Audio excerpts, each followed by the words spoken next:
અખિલ બ્રહ્માંડના માલિક કૃષ્ણ પરમાત્મા આખું વિશ્વ જેને બનાવ્યું હોય ને તમારું ને મારું સર્જન કર્યું હોય એને ખબર ન હોય કે આ બેસ તો ભીલ મન બાણ મારશે એને ખબર ન હોય. 14 બ્રહ્માંડનો અધિપતિ કૃષ્ણ પરમાત્માને ભીલના બાણથી વિંધાવવું પડ્યું એનું શું કર્મ હશે? અરે થઈ થાવીને થાશે એવો ત્રિકાળ જ્ઞાની મહાપુરુષ ગંગાનો પુત્ર ભીષ્મ શેલે બાણની પથારીમાં હોવું પડ્યું. કાલ શું બનવાનું ઈ ન ખબર હોય. યમના દૂત એને લેવા આવે અને દૂતને એમ કે અત્યારે વ્યોજા 6 મહિના પછી આવજે. આવો સમર્થ ને સિદ્ધ પુરુષ ઈને શેલે બાણની પથારીમાં હોવું પડ્યું. ગંગા જેવી જેની જનેતા બાપુ કેવી માં હશે. પોતાના મૃત્યુને રોકવું એટલે કૃષ્ણ પરમાત્માની પ્રતિજ્ઞા તોડાવે બાપુ. કુરુક્ષેત્રના મેદાનમાં 18 દિવસનું યુદ્ધ થયું ને એમાં કૃષ્ણ પરમાત્માને કહી દીધું. કૃષ્ણ પરમાત્માને પહેલા તો કીધું કે તમે જે પક્ષમાં હોય પક્ષ કોઈ દી હારે નહીં, પણ હવે દુર્યોધનનું અનાજ ખાધું છે એટલે મારે હવે એનો સેનાપતિ બન્યા વગર છૂટકો નથી. કૃષ્ણ પરમાત્મા કે ના ભાઈ ના, મારે કાંઈ હથિયાર બથિયાર ઉપાડવાનું નથી, હું તો અર્જુનનો રથ લાવનાર સારથી છું. આ તો તમારા ભાઈઓનો મામલો છે, તમારે જે કરવું એ કરજો. અને ભીષ્મ મનોમન વિચાર કરે છે, બીક તારી એકની જ લાગે છે બાકી આમાં કોની તાકાત હતી કે મને કોઈ જીતી શકે? તું સામે 100 ને એટલે જ બીવું છું, બાકી આમાં તો દડે રમે એવું કરી નાખું ઘડીકમાં. કોઈનો લાંબો હાથ ન થાય મારા એવો બાપુ મહાપુરુષ ભીષ્મ. અને કૃષ્ણ પરમાત્માને પ્રતિજ્ઞા લીધી કે ગમે એવું યુદ્ધ જામ્યું હોય છે ને હું હથિયાર નહીં ઉપાડવાનું. તરત જ ભીષ્મ પિતાએ બાપુ પ્રતિજ્ઞા કરી હો. એ કે કુરુક્ષેત્રના મેદાનમાં જો તમને હથિયાર ન ઉપડાવું ને તો હું ગંગાનો પુત્ર ભીષ્મ ન કહેવાય. તમારી પ્રતિજ્ઞાને તોડાવી નાખું બાપુ. અને ઈ અખિલ બ્રહ્માંડના માલિકને પ્રતિજ્ઞા તોડાવી. તમે જોવો ને વર્ષા જેટલા બાણ વરતા હતા ને કૃષ્ણ પરમાત્મા અર્જુનને કહે છે, અર્જુન હથિયાર ઉપાડ. તો કે પણ આ કાકા ને બાપા ને ભાઈઓ આમાં કોને ઈ કે ગાંડા જેવી વાતો કરી માં કે હા હમણાં દડે રમે એવું કરી નાખશે. અને અહીંયા કૃષ્ણ પરમાત્માને વાઢ્યા હોય તો લોહી નો નીકળે. સારું ભારે કરી આને. આ અત્યારે કે ડઈ ડઈ વાતો કરે છે અર્જુન. હવે હમણાં કે ઘડીક આ વાતો અને ભીષ્મ પિતા વિચાર કરતા હતા કે તમે 2 જણા ઘડીક વાત કરો તો હમણાં પૂરું કરી નાખું. અને કૃષ્ણ પરમાત્માને એમ થયું કે જો હું હથિયાર ઉપાડું તો મારી પ્રતિજ્ઞાનું શું, ન ઉપાડું તો મારા પક્ષનું શું. ધર્મ સંકટમાં નાખી દીધા ભીષ્મ પિતાએ. બાપુ કેવો મહાપુરુષ હશે. અને આમ સુદર્શન ચક્ર કર્યું ને બાપુ તો તરત જ હથિયાર મૂકી દીધા. કા કહેતો હતો ને કે હથિયાર ને ઉપડાવ્યા ને ભાઈડે ઈ ભીષ્મ બાપુ છેલ્લે બાણની પથારીમાં હોવું પડ્યું. શું ગરમની ગતિ હોઈ શકે? ધર્મરાજા જેવા ધર્મરાજા બાપુ આપણે કહીએ ને હાચા માર્ગે હાલો બાપુ, ઈ પોતાના હક માટે લડ્યો. યુધિષ્ઠિર ધર્મરાજા પોતાના હક માટે લડ્યો, પણ છેલ્લે બાપુ 5 ફૂટ ધરતી ન મળી. એક ધરતી હાટું લડ્યા પણ એને હાડ હેમાળે ગાળવા જવું પડ્યું. 5 ફૂટ જગ્યા ન મળી તો એનું શું કરમ હશે? બહુ બાપુ અટપટી વાતું છે આ, કઈ સમજાય એવું જ નથી. ભોળાનાથ નો દીકરો કે ગણપતિ નું માથું કાપીને કે ભોળાનાથે હાથીનું લગાડ્યું. ફોટામાં મૂર્તિમાં જોઈ ને આપણે. તે હું એમ કહું છું પેલું કાપ્યું ત્યાં જ નહીં પડ્યું હોય હાથીનું કામ લગાડ્યું. આ મગજમારી વાળું છે. મને હમણાં જ એક ભાઈએ ફોન કર્યો, આ વિડીયોના માધ્યમથી કોઈક બધા જોતા હોય ને, મને કે બાબુ એક તમારું કામ હતું. મેં બોલો. મને કે આ તમે બોલો કે હાથીને માથાની કે વાત કરો છો, એ કે ખરેખર તો કે હાથીનું લગાડેલું મૂર્તિ મને ફોટામાં છે એટલે સત્ય જ હોય, પણ કે એમાં કે સમજાતું નથી. કે તમે જે કહો છો એ કે ખરેખર માણાના શરીર ઉપર હાથીનું માથું ફિટ ન થાય. તો કે છે શું હકીકતમાં? મેં કહ્યું તમારા ગુરુ છે? એ કે ગુરુ છે. મેં તો એમને પૂછજો. પણ કે અમારા ગુરુ એટલા જ્ઞાની નથી. મેં તો તમારે બહુ પૂછજો. હું કઈ તમારો ગુરુ નથી. મેં બધાને જવાબ દેવા હું નથી બંધાણો. આ ભક્તિ કરવામાં સારું નથી હો. કેટલાય લોહી પીવે છે બાપુ. આનું શું આનું શું. મેં ઘરના છોકરા હાસવો ને મા બાપની સેવા કરો. બહુ આમાં ઊંડો ઉતરશો ને બીડીઓ ઠૂઠા વીણતા થઈ જઈશું.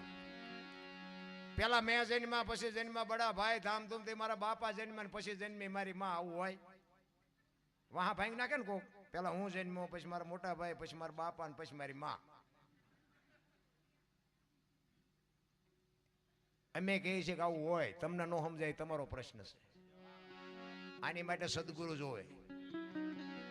એમ નામ કોઈ નહીં. તમારે ભણવું એટલું ભણો, વિદેશમાં જાઓ, જ્યાં પ્લેનમાં રખડો એ પ્લેનમાં રખડો. બાકી અમારી વાત તમને નો બેહે, નો બેહે, નો બેહે. અને જો બેહી જાય તમે અમને બોલાવો. તમે એટલા બધા કઈ હારા નથી, તમે અમને પૈસા દઈ દો છો. હું હનુમાનજી મહારાજનો ઉપાસક છું, રામદેવજી બાપાનો અને હનુમાનજીનો બેનો ઉપાસક છું.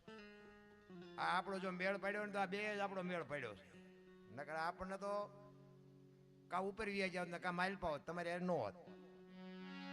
હા, હું સત્ય કહું છું. આ બધા પીરિયડમાંથી હું પાર થયેલો છું.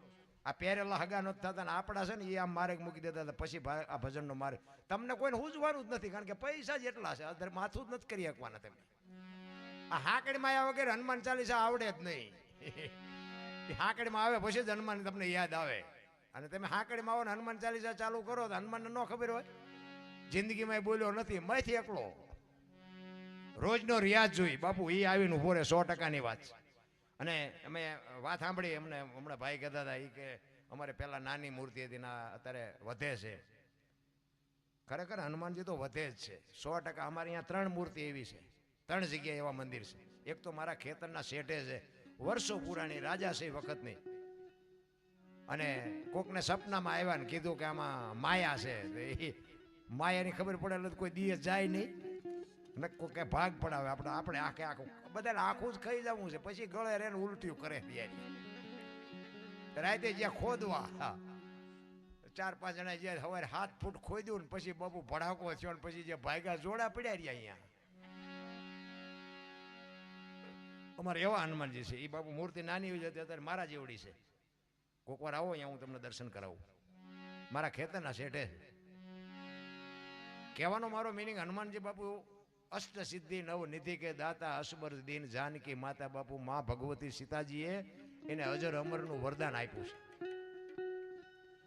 કારણ કે સતયુગ પૂરો થયો ને કળિયુગ આવ્યો ને, તો કળિયુગ ને આડા હનુમાનજી ઉભા રહ્યા કે કળિયુગ ને હું આવવા ન દઉં. ભોળાનાથે કીધું એ કે હનુમાનજી વિધિના લેખમાં તમે માથું મારો માં. એ કે નહીં, કળિયુગ ને જો આવે ને તો મારા રામનું કોઈ નામ ન લે, કળિયુગ નથી આવવા દેવું. ભોળાનાથે બહુ સમજાવ્યા કે નહીં, તમારું અપમાન થઈ જાય, તમે વ્યા જાઓ, કે હું કળિયુગને નહીં આવવા દઉં. અને પછી ભોળાનાથે કીધું કે હનુમાન, તારી જે ભક્તિ કરે ને એને કોઈ દી તકલીફ નહીં થાય. હું બાકી કળિયુગને આવવા દે, વિધિના વિધાન છે. અને આજે બાપુ હનુમાનજીની જે ભક્તિ કરે ને એને વાંધો નથી આવતો, નથી આવતો, નથી આવતો. આ તમે ત્યાં તમારા બજરંગ યુવક મંડળ છે ને, એને આપણી ગેરંટી કોઈ દી. અને અમે હનુમાનને ભલામણ કરશું કે આવડામનું ધ્યાન રાખજો. આ 100%ની વાત છે બાપુ. આ એની ઉપાસના છે. હમણાં ઓલી દીકરી, એવડી દીકરી હતી, ગાતી હતી ને આપણે બધા હામું થાકી રહ્યા હતા ને. આપણે આવડા ઢાંઢા થયા તો આપણને એક હનુમાન ચાલીસા ન આવડે, કઠણાઈ ન કહેવાય. અને તમને એટલું બધું લાગતું કે એટલું બધું હેલું છે. તમારું ગામ છે ને, અહીંયા આવીને કે આમાં જય બોલાવો તો તમને ખબર પડે કેટલું અઘરું છે. લોહીના ધબકારા વધી જાય. એવડી એક આ દીકરી કેવડી છે, ધન્યવાદ ન દેવાય. આટલા જણા હોય છે બાપુ, મોઢું ફાડવું એટલે. અમે તો જો કે નાક કાન ઘેરે મૂકીને જ આવી છે, અમારે તો કાંઈ છે જ નહીં. અમારે તો મજાનો. અને અમારે તો મારો તો એક જ હિસાબ છે કે હું તો અમુકના મા બાપને બાપુ જે દુઃખી થાય છે, અમુક દીકરીઓ દુઃખી થાય છે, એ જોઉં છું ને એક આપણો આત્મો કકડે છે. એટલે એ તો ખાલી આપણે જાહેરાત કરી. બાકી હું દુનિયાને શું સુધારું? બાકી ના કે હું તો જાહેરમાં કહું છું, તમે રાતે 2 વાગે તમારા ઘરે આવો અને તમારી શેરીનું કૂતરું તમને જોઈને જો પૂંછડી ન પટપટાવે મરી જવાય. કૂતરું ઓળખતું નથી, દુનિયા શું ઓળખે? આપણે આપણી આટલેથી તમારે નોંધ કરી લેવાની કે આપણી ગામમાં આબરૂ કેટલી છે. કૂતરું આપણને જોવે, આપણી શેરીનું કૂતરું ખંભાવતી ઊભું થાય કે મારો ધણી આવ્યો, મારો ધણી આવ્યો. બાકી કૂતરું આમ જોઈને એમ કે આ તો લુખે છે, એને જ્યાં બટકું રોટલો નાખ્યો છે, મરી જવાય. કૂતરાને ખબર પ્રેમને જરૂર છે બાપુ. પ્રેમ હોય ને અહીંયા બાપુ પરમેશ્વર આવે. પ્રેમને વાચા હોત તો જગત જોગી બની જાત, હલકીને હેમાળે જાત, પછી ભગવા પેરી ભૂદરા. એ કૂતરાને આપણે એક બટકો રોટલો આપી છે ને તોય આપણી શેરીમાં કોઈ અજાણ્યો માણા આવે ને તો એ ખબર આપે છે. હગા છોકરા મા બાપનું નથી હાસવતા. આપણે ભજનમાં જાય છે, ભજન આપણા નથી જાતું. ઈ માથાકૂટ છે. એક બેન હતા ને બાજુના ગામમાં, કથા બેઠી હતી. આ તમારી કથા રહી. એના ઘરવાળાને કે કથા સાંભળવા જવું, એ કે જા ને હા જુદી નિરાય.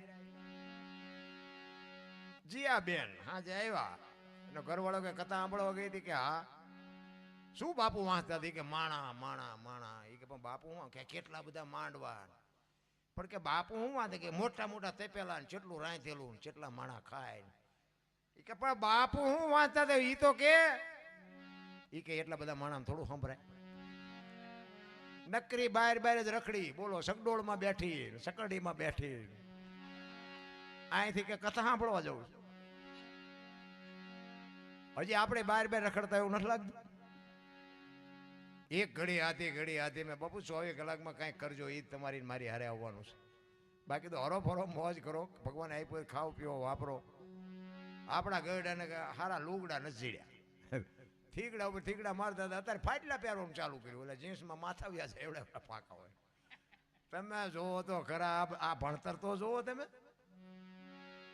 અમારા તો ટાબરિયા દીકરા છે ને એ પહેરે ને, પછી હું એમને કહું આવાજ એમ પહેરતા હતા, ખબર નહોતી આવું ટાણું આવશે ને, કે એમ હાઈસવા હોતો એમ અત્યારે પહેર જ તારી હારે. અરે માથામાં તમે જોવો ને તો આઈન પર ટકો હોય ને આઈન પર કાન ઢાંક્યા હોય, એવા ભૂંડા વરવા લાગે આપણને. એમ થાય જોવો તો ખરા, ફેશન દી ઉઠાડ્યો આવું હોય. સોટલા લે સોટલા, બોલો જણ સોટલા લે, આમ ઠેઠ કેડ સુધી લટકતા હોય, પાછા આમ હાલે, આમ તમે જોતા પડે ઘરે બોલો બોલો થાય, જાણે સિંહ મારીને આવ્યો હોય એ માર્યો આવતો હોય. અરે સંસ્કૃતિ બાબુ બતાવી દીધી રામ.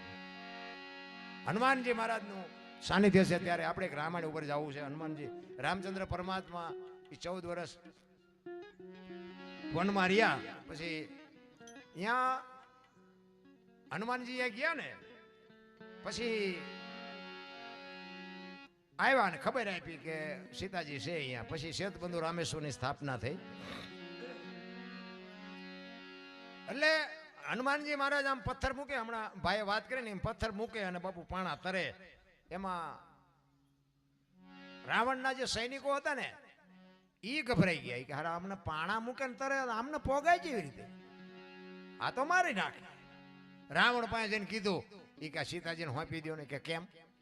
એ કે પેલા આમ પાણા મૂકે છે દરિયામાં તો પાણા તરે છે, આપણને જીવવા દે. રાવણ કે પણ એમાં શું બહુ મોટી વાત હતી, પાણા તો મારેથી તરે. તો બધા કે તમારથી તરે? કે હા હા. અને મંદોદરી ઉભા ઉભા હા ભરે, આપણું બૈરું તો આપણને ન ઓળખતું હોય. તમે જેટલા સારા કામ કર્યા છે નો આપણા બૈરીને આપણને ન ખબર હોય. પણ મંદોદરી બોલ્યા નહીં, એમને એમ થયું કે આ શું મોટી મોટી કરે છે, મારેથી પાણા તરે. એટલે એમના સૈનિકો કે તમારથી પાણા તરે, કે અમને ખાતરી કેમ થાય, કે હાલો તમને નજરે દેખાડું. ગયા મંદોદરીએ ગયા, એ કે તમે લાવો તમારા હાથમાં પાણો હોય એ લાવો મને આપો, તમે કયો એ પાણો હું નાખું. રાવણને એક પાણો આપ્યો ને પાણો એને બાપુ નાખ્યો ને પાણો મીડ્યો તરવા. બધાને વિચાર થયો હારો, એ કે આ તો આપણે રાવણમાં કાંઈ ઘટતું નથી, હવે રામ અરે બાજી લેવું, ભલે જેવા હોય એવા. પણ મંદોદરી ઉભા ઉભા વિચાર કરે કે આ રાવણની કોઈ શક્તિ જ નથી ભાઈ, આ વાત જ ખોટી છે, પણ આમાં કાંઈક ભેદ છે. મેં કીધું એમ આપણું બૈરું તો આપણને ઓળખતું જ હોય. રોજ બુસ્કોટના બટન તોડીને જતા હોય ઘરે, ન ખબર હોય કે આ માનમાં આવેલા છે ઘરે. ખબર તો હોય, જાણતા જ હોય. પછી મંદોદરી ના મેલે રાવણ આવ્યો ને હાજે, એટલે કીધું કે સ્વામિનાથ મેં અત્યાર સુધીમાં તમને કાંઈ પૂછ્યું નથી, પણ આજ મારે તમને એક સવાલ કરવો છે. કે શું? એ કે હવારે આપણે સમુદ્રે તમે પાણો તર્યો કેવી રીતે, એ મને ન સમજાણું. એ કે એ નથી કેવું. એ કે પણ હું તમારું અડધું અંગ છું, મને તેમ ન કહ્યું. કે કહું ખરો, પણ એ કે મારો રામનો જ્યાં સુધી આ બધું ડખો પતે નહીં તમે તારે કોઈને ખુલાસો નહીં કરવો. એ કે નહીં કરું. રાવણ કોઈનું નહોતું માનતો, એ મંદોદરીનું એકનું માનતો. એટલે આપણે ગમે એનું ફલ ન માનતા, પણ ઘરે બૈરાનું માનવું. હા, કોઈથી ડખા ન થાય તમારે ગેરંટી. એ કે શું? એ કે તમે પાણો નાખ્યો તો તારે કેવી રીતનું તમે શું કર્યું હતું ને પાણો તર્યો?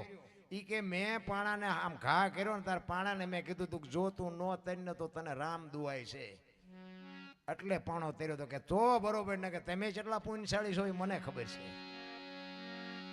અને પછી આ બે ના જયારે રાવણના સૈનિકો હતા એ બધા રાવણનું રામચંદ્ર પરમાત્માનું સૈન્ય જોયું તો અહીંયા માણસ એમને હતા ને લગભગ જાજો ભાગ વાનર હતા.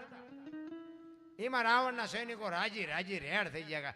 હવે કે આમાં જેટલાને મારશો ને આપણે તો કે 15 થી મહિનો સુધી ઉજાણી કરશું. આટલા બધા વાનર છે ને, ખાવા પીવાની કે મજા આવવાનું. એક વાનર હતો ને, એટલે એક સૈનિક હતો ને, એને કીધું ઈ કે આટલા બધા વાનર છે એટલે તમારે ઈ કે ઉજાણી કરવી હે. હા પણ કે જો તો ખરો નકરા વાનર છે કે આ શું આપણને કરવાના હતા, મારીને મોજ કરશું. એક કે થોડાક દી મોર આવ્યો તો એક જ વાનર હતો કે આખી લંકાને હળગાવીને જો તેથી ચાઈ ગયા હતા બધા, તેથી હાજર નહોતા. એકની તમે ઉજાણી નથી કરી કે આટલા વાનરને તમે ઉજાણી કરશો. તેથી આખી લંકાના ઝાડવા ઉંબળી નાખ્યા, લંકા આખી હળગાવી, તો એ કઈ ઉકારો ન કર્યો. એ કે આ માર્યો હતો એવું. ઈ હનુમાન મહાપુરુષોએ બાપુ એવા ધર્મના વાવટા ફરકાવ્યા છે. આ તમારું દુધરેજ અમારે અહીંયા, અમારા તો નજીક જ છે, પણ દુધરેજની ગાદીની તમને એક વાત કરું. મેં સાંભળેલી, અમારા ગુરુ મહારાજ વાત કરતા, સાચું ખોટું મારો માલિક જાણે. પણ દુધરેજની ગાદી ઉપર આજથી 5મી પેઢી ઉપર રઘુરામ બાપુ હતા.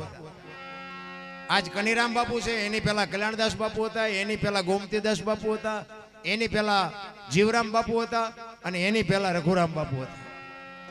300-350 વર્ષ આસપાસ મારા અંદાજ આ બનેલી વાત.